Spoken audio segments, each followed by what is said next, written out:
Getting baked is usually an exceptional experience that consists of eating food, laughing, questioning your entire existence, eating food, watching Netflix while eating more food. And you know, that's great and all, but every once in a while, that Zaza can take you to the deepest, darkest depths of the shadow realm. And trust me, that shit is not fun. So I wake up on a sunny Saturday afternoon at 1 p.m. You know, a respectable sleep in. I hop in the shower. It was a good shower. I check the Clash of Clans base. I didn't even get raided. I eat some scrambled eggs and toast. Shit was scrumptious. And all of these things led me to believe, damn, today's gonna be a good ass day. But little did I know, today would be the day I would look death in the eyes and fight for my life. So I finish my scrambled eggs and I pull up the boys group chat and I'm like, what's the move? And Bob's like, I don't know, let me check. So I'm like,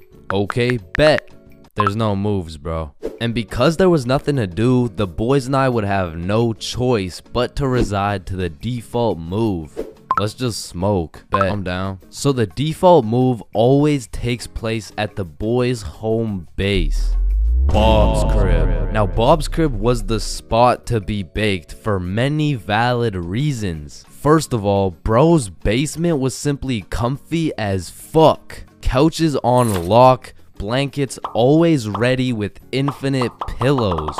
And Bob's dog Walter was the fucking GOAT. But most importantly, Bob's cupboard was always stacked. I mean, this cupboard has enough food to feed a village. This cupboard has more snacks than 7-Eleven. And this cupboard had enough calories to be in a Nikocado avocado video. And that shit was perfect. Because god damn, when I get baked, I become a certified fat ass. So you know the drill. We roll up and got a joint in rotation.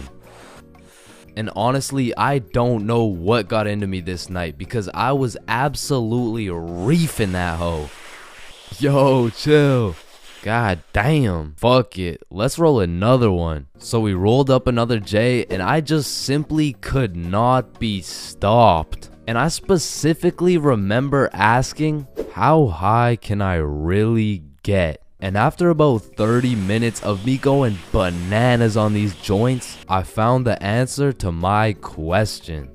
Pretty fucking high. I mean, I was beyond zooted. Like at that point, time was literally in slow motion. And it was one of those highs when your senses become extra sensitive. So I was just posted up in a blankie while munching on some pizza pops. And I was truly invested in those pizza pops. I mean, in that moment, I thought I was the pizza pop, bro. But once I finished the pizza pops, we all decided it would be a good idea to go for a walk. However, the moment I stood up, I started feeling peculiar. But regardless, we went outside and at this point, it was already dark. Because in the time we were smoking at Bob's crib, the sunny Saturday turned into a very cloudy, dark, and cold Saturday night.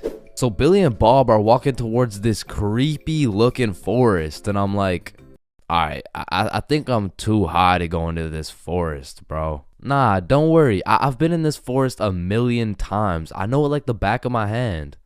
Alright then. And as soon as we step into the forest, I start hearing shit, bro. Yo, did you hear that? Hear what?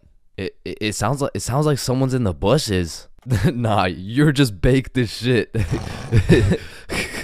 So we continue walking for about 5 minutes and out of nowhere it starts pouring. And this was really the point where everything shifted because I was far too faded to be out in a dark, cold, rainy forest. So I'm like, alright, let's just go back to Bob's. Yeah, facts. I didn't know it was gonna be raining. But as we're walking back through the forest, I can undoubtedly hear something in the bushes. Okay, what the fuck was that? Oh shit, run! Oh hell nah! Bob and Billy start hauling ass, and scared as hell, I slowly turn around to see a fucking demon coyote pack looking at me like I'm lunch, bro. And this had to be because of the second joint, but for a moment, I looked this coyote dead in the eyes, and I saw death. I saw death, bro. And in that moment, I gathered all the functioning brain cells I had left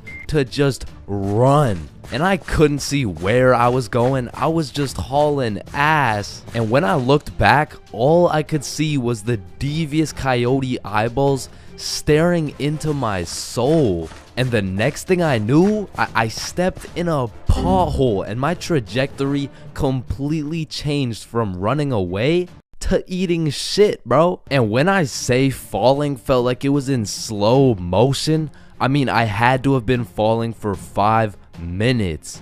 But once my face made contact with the ground, this is how I went out. I was about to get packed up by a pack of coyotes.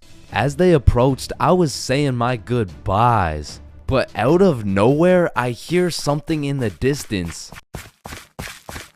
This motherfucker Bob drop kicks a coyote in the face. And it had to have been that Zaza that made these coyotes look so devious, because after Bob socked that jit in the face, they weren't so scary. I mean, they all just ran away and dispersed. They had me like, yeah, and don't come back, bitch. So we walk back to Billy's crib, and I'm still tweaking off those joints. I'm like checking behind me, checking beside me, checking the sky to make sure no evil crows pick me up and kidnap me. But we get back to Bob's crib, and I sit down on the couch, and just as I finally felt relieved, I get jump scared by Walter. Bro pretty much gave me a heart attack. I thought the coyotes had invaded Bob's crib to come and kill me, but it was just good old Walter coming to chill with the boys. So I got some more pizza pops, and we lived happily ever after.